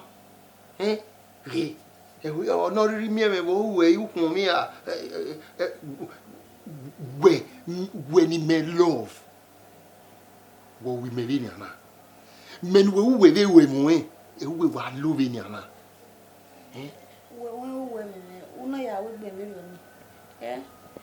agbona awu me pa ya wa na mi awu we gbe mi ro ni bi alake awa ya wo gbe ga ya bo yen ne do bi alake gbe mi ro ni lao ona ya me ade ima ha we morat minuta to magba ogba ona nyana bo la wo ona ya me ade na yo ko me bo me nu we ya ti I love you nu we ya ti me I love you only I love you bu gi azede bu gben so nu we ya ti I love you e we mu gba na vene tailor ri o olupon nuwe wa ye pen no ye twina we no ya mo ini no me ya yo na ya mo fie gen yo ima mu fio enu tana la we ni gwela we gele wa we me we na wasi we na wa ko wasi gbe kere ni wa de o ma ti be rewo kinu we do yin an una wa ro video ni se o ya me adina Iyen rock bene is over 3 months, but sukma lao. Ne get one year we fiakara. Na ka ni have ya long no mama ya pe. No we na tena na beni me ya get where ultimately ason bavan. We ya yeri me ya inwe no ma we. No yo mama pa. Ona to tak, ona mu ke. Okay. When you say this man, okay, when we lume say, kedere adini ama yise, my own, but I promise you, we take be soon. My dear, do be soon, Mona. I promise. In the book of Oduna 1 verse 6. Who do any go see any Iga any go remember me any Are you sure? Over sure or log me. Honey. It's okay now. No, so find the big well. Because I'm like you in me I you want to away or my what to ma. Oh my be my way opo hori won. Oh ye diwo. Oh waro. Hey, I love you, my dear. I missed you more. I miss you. I miss you. No. Emi ya no wa e vio. Wa vi ya no de gbe adi wa. Wa we no. My Harry, but Baba ma. Did no we him? See, women and we are you see me here. Anything wa le we wa ri no. So what's it there? On ori ma we o ma yi fo bi ho we. On your phone No, believe me, your phone for real. Didn't I've missed you.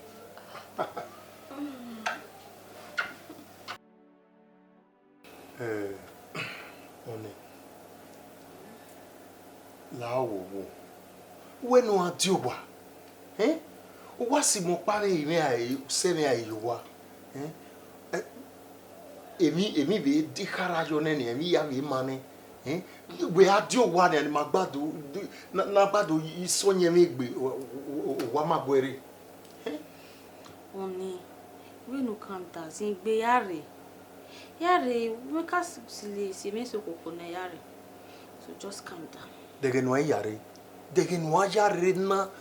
To Jano Monwevi, man. They can why yare na. Very soon. Very soon. They can know him very soon. Eh? They can know him. The other time you told me where after 2 days, worry, it make better. Nah, emi yavi money, emi yavi hara yo never since. Wa semi ai. Where are you what magba isonye megbe ori. Baby, calm down. Hey, wait till my even gwini ao. Hey, tie we gwini on fe forgive me nenya. We are you one ya wa we him nenya. You want we right now? Ah. The other day, I told you, we a contract in on some body we lare ni we say sample ni a ride of pan one with him. Area where? That's just the problem I'm having with you. Who's it? I'm making the lawe. If we hurry, okay, fine. We hurry next week. Imana next week. We'll do me. Then what time? Area wawe. Area wawe next week in manare. A night level I am with you. Creepy me and me mana. Ah, it's a bunny. I make it lawe. That's just the problem I'm having. Next week you have a seven. Next week I say one word of you. What time? Yes. Semuta. Oh, ya bet you eh. You know we don't want them to no do the up when go marry up when. In where ti up we bara me eh. What suna what can I make in my water to go one year. Eh, me tap when I Semuta. Now let me make you to understand now. Eh? Ina iya me your girlfriend me. Okay. I'm happy when we go. Awa me. When me I moki. Or to the ina redroe. Or who or te ina redroe. When kita au ga you boy ina redroe. Na no ya po me. I don't want for we here. Never look time. Or we me away and you forgive me. Ina ma we let me ajowa. Or when you can say to you wa me ka re ne. Eh me na wa pa. Make what message you want on the phone. Brass. I know what 2 hand. 2 meter. Don't fear Benny. You just go on there. You might not send the area. Have you made baby? On I am at you. And I will know day. No do go marry your who that echo I ask on you. You don't know one man. If I went, I knocking. You might tell me money a million more. When I tell me getting, I think you're Billy Kidon. Hello. Sorry. Hello. Yes, I'll do not go on. Even try what do not know any bogwan. Not Boama, Yes. Where? Meno.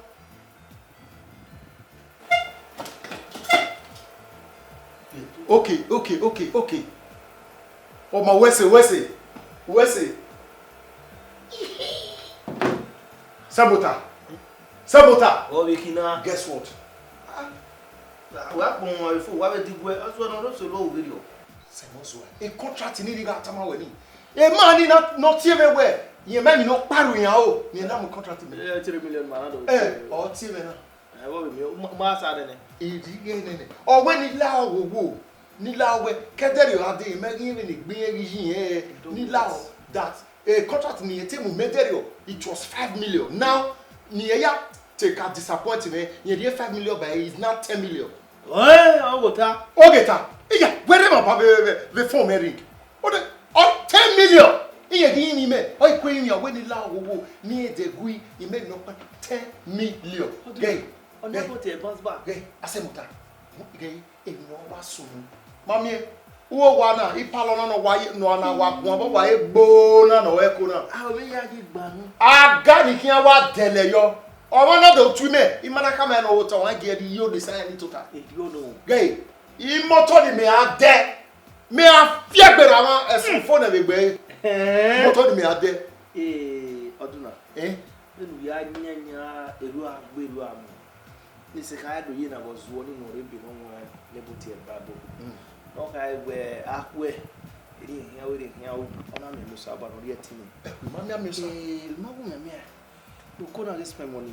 No way no there's all who are different. Agbo na you. We have once to make what anyway. Dogo ni se me spend money agbera ba ne. Iya agbera ba ne den ya gbesi. Ma agbera ba ne. Ye iga mu e pa ya mu fie psychiatric. No ya ti bo. No bio bo go be na de ade. Iga mu ya do. O wetara o. In go me ya no nya e. Dami ho. E me wetara gba. We eru amare oselu. Wa we say we zen for your own good. Wa ko mu. Wa ka be mo do mo na bo mi. Do mo na bo mi. They are from 12 or 2 o'clock they were so abo we are here we ye boy am mo get different we no work with no way. Utogi. Remember you were there and we gba nu wa kan pa nu temu mu nya hu. Ni moto mu re ni iwe ni gu we dada go fi moto we o. Ni me de be ni esakachi kini mo re ni o ma se. You go me alone nya e. You go me here straight nya e. O ke nu ta ni. O go ta. We are ta na. Oh, when ni money ma be, when ni ma be na ma be girlfriend me forgive me. O ma o e je we. E jo we. Mo be ke ekiri ge we na e kia we. Eke me wa tia o ju we gbe na ti ma be gbon. E kia we. O toge. Gay, ne de friend we ni o na gbon ma wa we. We e no me imu hu wa. O na gbon me we ko gba ge spend money. Ye no do le. We to bu we awe ni sevebo. We na to ho ma bon. Be nu re na onenia o wane isa e ya kia we. Wa temu mu nya hunu mu ahia. Ni me ke ma ri go giwa. Gay, e rubbish nu tra na. Wa damo mara mo ege ne ne girlfriend we ni egbe we gbe okugba o toge you be back no ai me ma tabu we there gbe nu tamu nya no bupa uzayo me Oduna guy ni tama we be ne ni ma be girlfriend we no ma like agwa ai ne mi ya tuna yo no ma like wa tu we no we are wa ya pinu ko iwe ni tama go no gba mu nya no bupa wo bupa we na wa ya me ni jo we u change egbo agwa biare wa o wa go ti me ma no say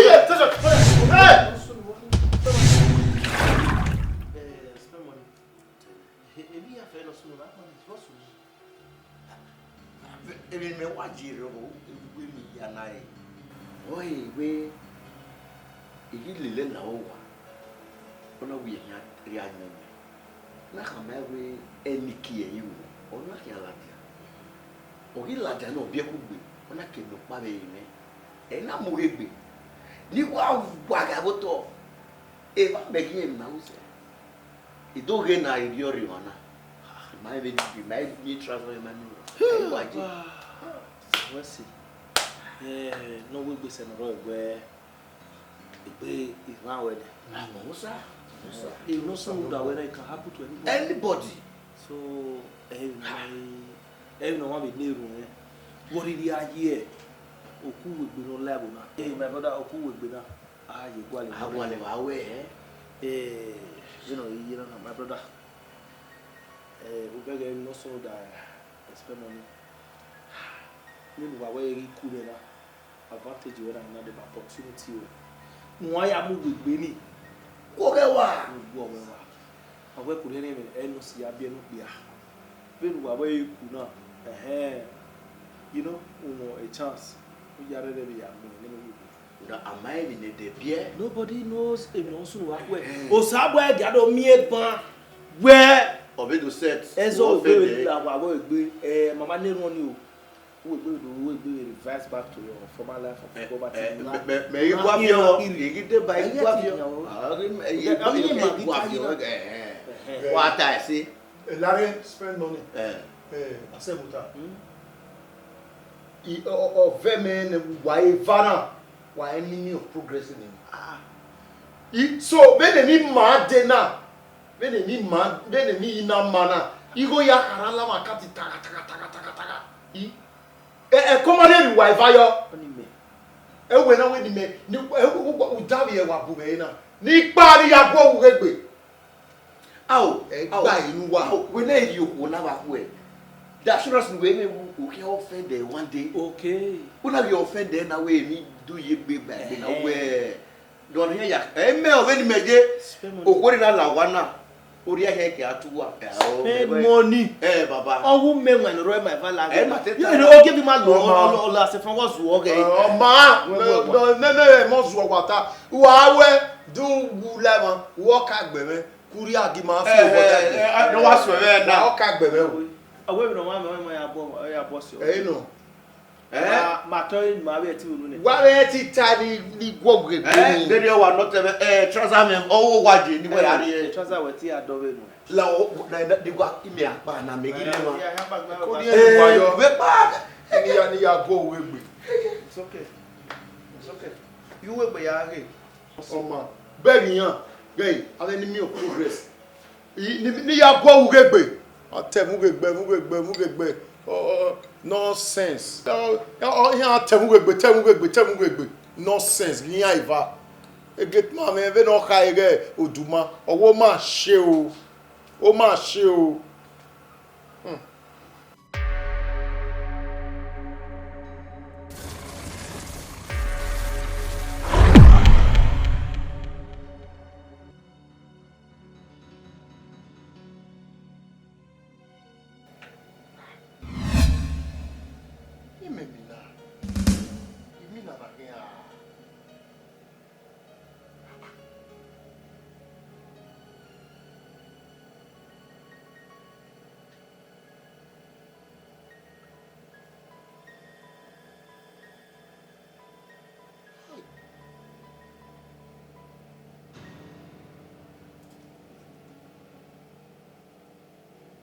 My brother Ughegbe now.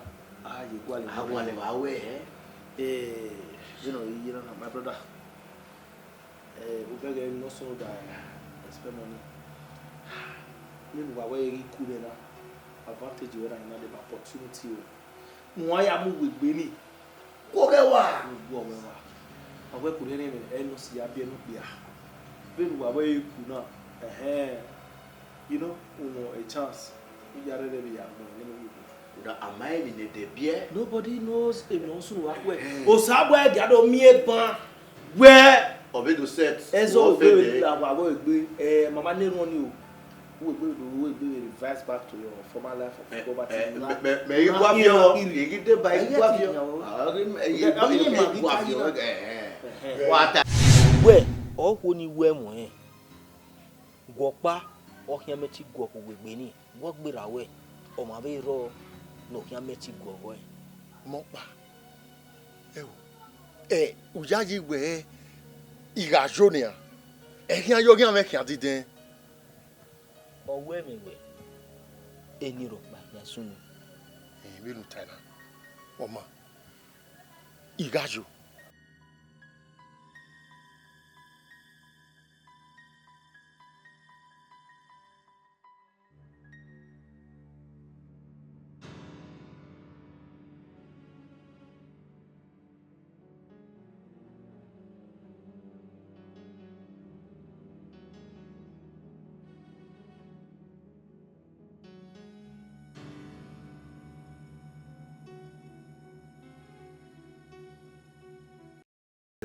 Honey.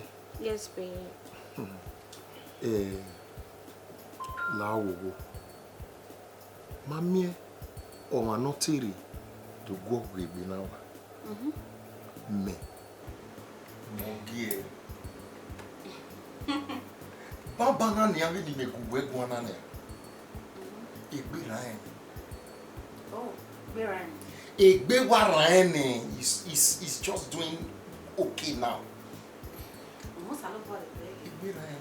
Hey, me maui zede oni si obelgo yeki. Iyo nuwa ni mabuete e de ma ya mi biewe. Ni mu lo ye ko ri oku lawa zemo. Oh, really? O na enu awu aka ma me na akwe ugwa ta na ma wa bo ede ni ya de ni ma ya mi ya. Awa mu lo. You postpone. Do when I wa be ahia Me away my hair up and we are you. Yes. Yeah. Yes. Why you? Little Tyler. Sure. Throughout today, Irevana, even Kiniri, Yaundu le Jeki. You know my favorite now. Yes. Wow, yeah. Wow, yeah. Oh, no, what's it?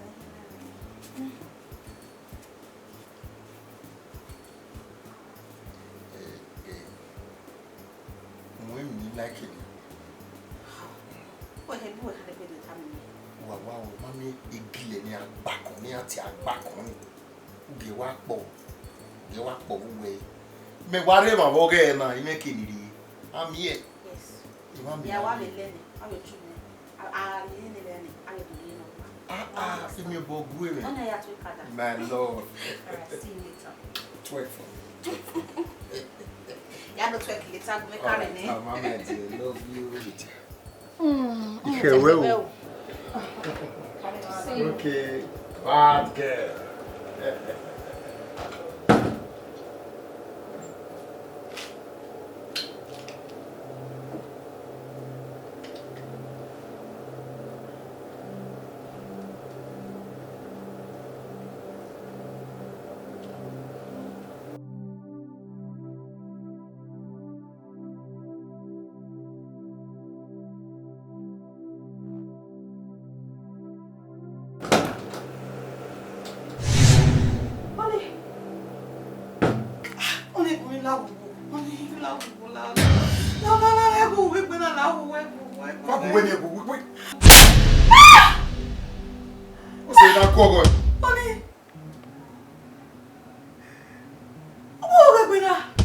What's the name? We back born oh, we are telling you we man do we now put him through. We man suffer the man suffer we do we now. What's the name? On the baby look over no go. Baby look over no go. What's the name? Emi ya no me. No. I think the boss ass no Ughegbe no. Me look over na. Mama. Ebu we are so suffer we can suffer ni. Kere no. Square one. Uwadiae na. Uwadiae na. Square waiting. Il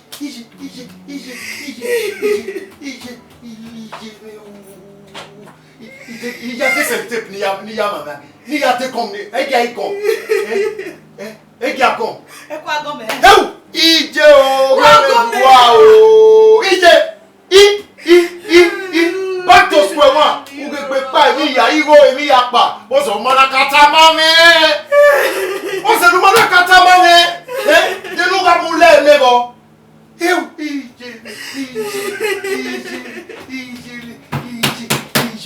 Là où vous pouvez aller gommer, vous pouvez aller célébrer, il y a célébrer. Là où là où vous pouvez aller célébrer dans célébrer là. Et ficho ma guacana, on a mis à yébe là où et ficho ma guacana là. Mais on vient avec un polo yae. Mais il y a un polo yae et un polo con et là où vous pouvez aller célébrer. On est gars coco. Il y a des commis, il y a commis. Il y a des célétés. On est. Bonjour manata mami. Bonjour manata mami de nous ramouler mais bon. On est Ughegbe moi. Ije. Oh Destiny. Oh Ije me o. Destiny pa e future guacana. E future guacana na mi na ye fe o. On a mis à y faire gommer à te gommer ni à gommer. Ije. Pour ya sanga wa o ije be. Destiny. Hey! Destiny. Ije me. Destiny. E Destiny agwa kana. Bi akiona Destiny. Ije o kaput.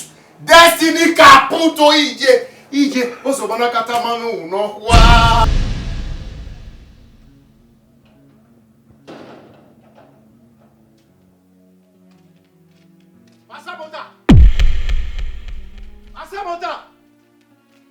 Asabota no wanna spend money.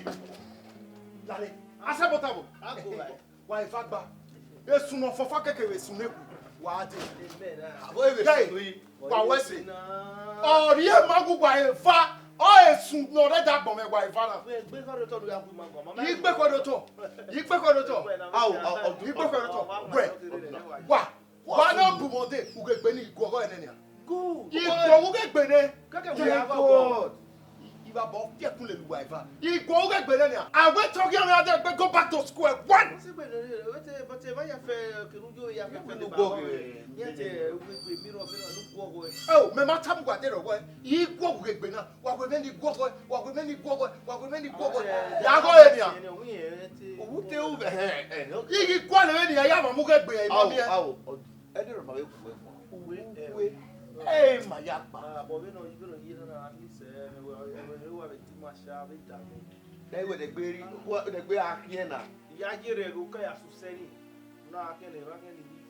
E ba go gberi no. gay on fa be sun neku gay wa ta we o me aga mi egwe o de gbe kele go back to square one wa mo evorion wa eva ya hienu wa point of correction uwe uga hin runda beni mere ma na akra mera kari akara ne Obepa. o keje na Ah, we na gele do mu pa mu gele de 7 ken ya. Maka ti ken we gele. ama we to akin mo Ben we nya na. I no na come that way.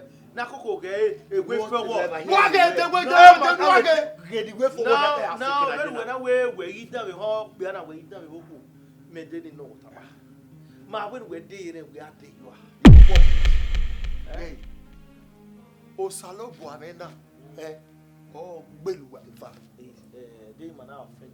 asemota o salo boy gbe lo ma de me idege gbogbo o sunu ne gogo ene I am happy Ughegbe ni o mu ge mesi e ke ni na je sugo bo na we no go Ughegbe ni is going to stay with you. e wa je go on so di me tana e ugwa ojehe e o we je egwe iya go kian ya de gbe go back to square one okay ati egwa onu wa wu ene community wa o bobo no fa o bobo neku wa na he me ni me ya gbo egbe wa mi o wi ba bo o fie kule lu wa ifa iwa bo gba wi lo le lu wa ifa wa mi o wa mi o aga gbe wa mi o Somebody we show we no mind. Yeah, we me Ughegbe o ye we na Ughegbe no gbe oje na e talo e Ughegbe si. o baba o ge wo we no wa to no mu ari wa e E me no la we gbe. Aye fo wo lo we. Messi e su so lo pa e bo na e gan e na ho ara. Fe no ku we do to ya oyi. Idiot fellow. Like monkey. Wa go we mo. Wa bi ko wa.